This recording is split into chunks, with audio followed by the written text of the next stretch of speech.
السلام علیکم ناظرین۔ بہت سے ایسے مریض جو دل کا علاج کروا چکے ہوتے ہیں، یعنی انجیوپلاسٹی یا بائی پاس سٹنٹنگ کے بعد وہ سمجھتے ہیں کہ شاید اب انہیں کسی قسم کے پرہیز کی ضرورت نہیں۔ یہاں یہ بات سمجھنے کی ضرورت ہے کہ انہوں نے اپنی بند شریانوں کا راستہ کھلوایا ہوتا ہے، یعنی جو ان کی شریانیں بند ہو چکی ہوتی ہیں ان کی ٹریٹمنٹ کروائی ہوتی ہے۔ جس وجہ سے بند ہوئی ہوتی ہیں وہ وجہ ختم نہیں کی ہوتی، وہ وجہ موجود ہوتی ہے۔ اب ان کے پاس علاج کے بعد ٹارگٹ کیا ہے؟ تو ٹارگٹ صاف بات ہے کہ دوبارہ ان کو دل کا عارضہ لاحق نہ ہو، اور دل کا مرض جتنا ہے اس سے زیادہ نہ ہو، بلکہ ہر انسان کی خواہش ہوتی ہے کہ اس کا مرض کم ہو۔ پہلا اصول یہ ہے کہ خون پتلا رہے، اور اس کے لیے خون پتلا کرنے والی جو دوائیاں تجویز کی جاتی ہیں اور غذا ایسی استعمال کی جائے کہ خون پتلا رہے۔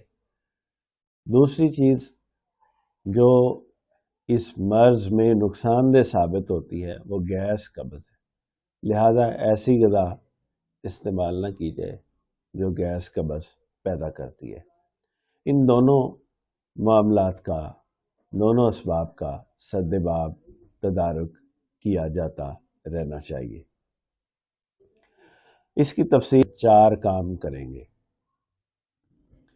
پہلا کام یہ کریں کہ آپ بری چکنائی چھوڑ دیں، یعنی ایسی چکنائی جو آپ کی صحت کے لیے بری ہے اور آپ کے جسم میں جا کے رکتی ہے، شریانوں کو بند کرتی ہے، اس چکنائی سے مکمل پرہیز کریں۔ اس میں سب سے پہلے بناسپتی گھی ہے، اور اس کے بعد دیسی گھی اور مکھن ہے، یعنی ڈیری چکنائی ہے، اور اس کے بعد تیسرے نمبر پہ آپ مختلف جو نباتاتی روغن استعمال کرتے ہیں، ان میں سے اکثر ایسے ہیں جو جمتے ہیں۔ تو بری چکنائی کا استعمال مکمل بند کر دیا جائے۔ دوسرا پرہیز ہے اچھی چکنائی سے، یعنی اچھی چکنائی بھی ایک ہاتھ سے زیادہ نہ لی جائے۔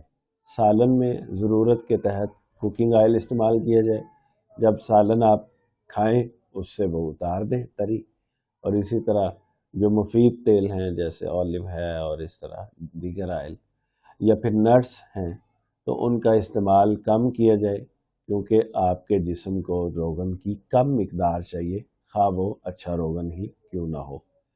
اور تیسری اہم بات، ایسی غذا استعمال نہ کریں جو لیس دار ہے اور جلدی ہضم نہیں ہوتی، جس میں آپ عربی، آلو، بینگن، گوبھی، بھنڈی اور تلی ہوئی چیزیں، پراٹھا اور اس طرح کی چیزیں، بیف اور جو بھی چیزیں، دال ماش ہے، دالیں ہیں جو جلدی ہضم نہیں ہوتی یا آپ کے جسم میں لیس کی مقدار میں اضافہ کرتی ہیں، ان سے پرہیز کریں۔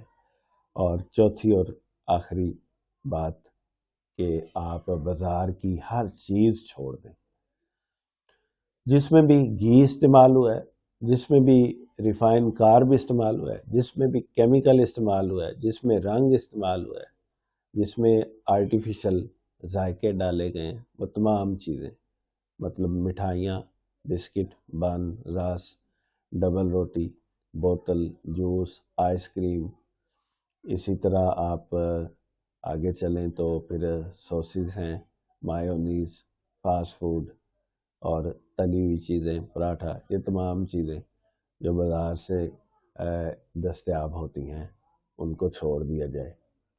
اگر ان ہدایات پر آپ عمل کریں گے تو نہ صرف آپ کی بیماری میں کمی واقع ہوگی، آپ کا دل پہلے کی نسبت مضبوط بھی ہوگا، اور آپ کی دوائیوں میں بھی کمی واقع ہوگی، دوائیوں کی ضرورت میں کمی واقع ہوگی۔ السلام علیکم۔